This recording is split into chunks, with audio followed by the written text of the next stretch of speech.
Salam alaikum wa rahmatullah. Au nom d'Allah, celui qui fait miséricorde, le miséricordieux, sœurs et frères, que la paix soit sur vous. Nous continuons notre deuxième partie de la série Islam et modernité. Rappelons-nous de la citation très précieuse. Tôt ou tard, nous devrons professer un islam raisonnable. Alors, c'est Goethe qui a dit ça. Alors, essayons de le faire.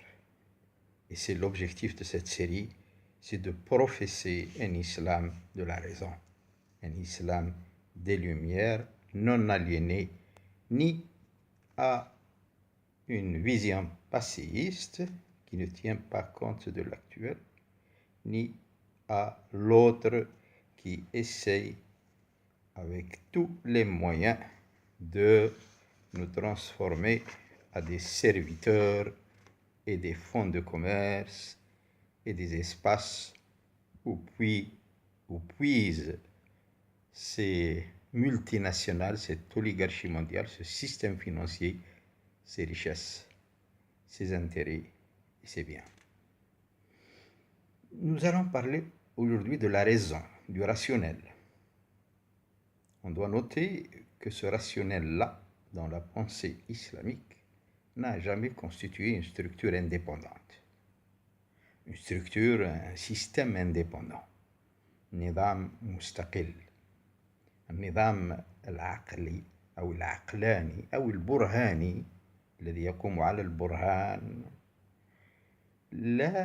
لم يشكل أبدا هذا النظام qui est un sous-système n'a jamais constitué un sous-système indépendant des autres sous-systèmes qui constituent tout le corpus, tout le système de pensée musulmane. Le rationnel et la raison, dans un processus historique, comme on parle Hegel parle de la raison dans l'histoire. Le rationnel a évolué dans le même épistémé qui est l'épistémé musulman, arabo-musulman quand je parle de ce qui a été rédigé en arabe, musulman quand je parle de tout, un jour nous souhaitons que le patrimoine soit déblayé, soit mis en valeur, le patrimoine tamazight, et on parlera aussi alors d'un système arabo-tamazight, musulman, etc. Donc cette pluralité va enrichir beaucoup plus que cloisonner, laisser les gens se cloisonner dans leur ghetto. Ce rationnel qui a évolué dans le même épistémé où ont évolué les autres modes de pensée n'a jamais été indépendant, n'a jamais constitué une rupture avec les autres sous-systèmes. La diversité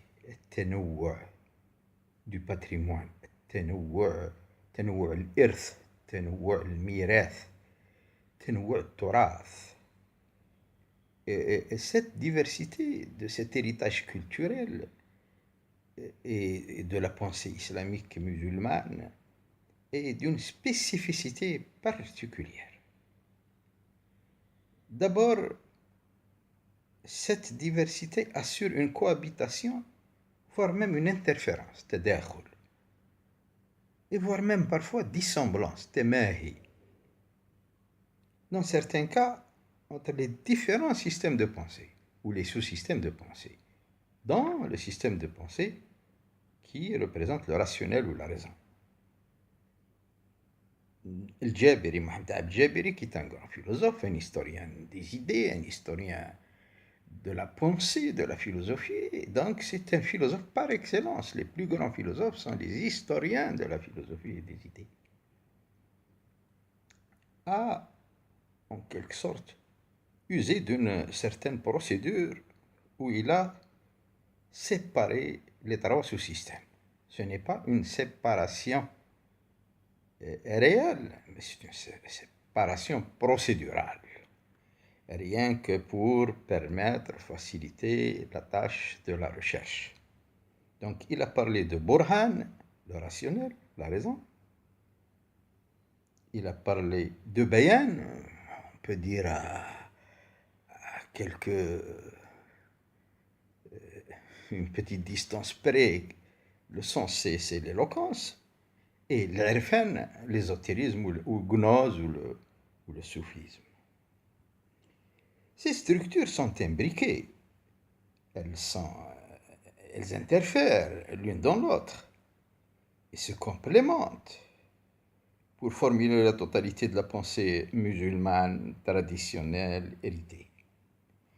Ilm usul al-fiqh, science des fondements de la théologie musulmane, qui représente la plateforme et les fondements de la pensée musulmane et de la juristéologie, si vous voulez, islamique, utilise, instrumentalise le syllogisme, à la fois le syllogisme grec, les règles de la raison.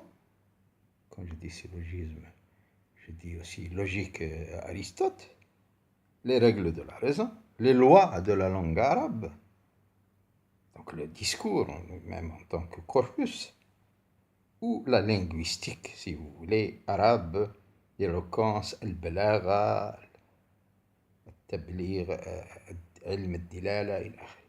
Tel que la sémantique, علم الدلالة, et même l'éthique et la morale islamique lors de l'interprétation. Ceci dit, en parlant de ce rationnel,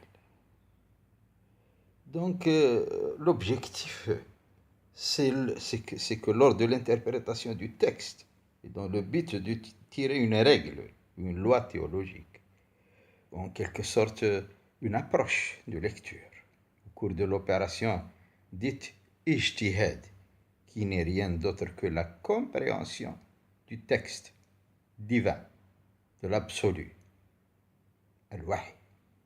C'est-à-dire, c'est l'interprétation, c'est l'exégèse, c'est l'herméneutique, parfois, ta'wil. Donc, comment déduire, selon des normes bien sûr éthico-juridiques, les règles de leur texte? C'est ça l'opération ijtihad, qui ne s'est pas en quelque sorte arrêtée, mais beaucoup plus, il y avait automatiquement une auto-fermeture. On y reviendra sur ça. Les versets coraniques et les textes sunnites ou chiites ou zaydites incitent à la réflexion, à la pensée, à la méditation et à l'usage du rationnel. Et elles sont nombreux, ces versets coraniques. Elles sont nombreux. Un verset coranique, mais plusieurs versets coraniques, et le Coran est un, qu'il soit sunnite, qu'il soit chiite ou qu'il soit zaydite.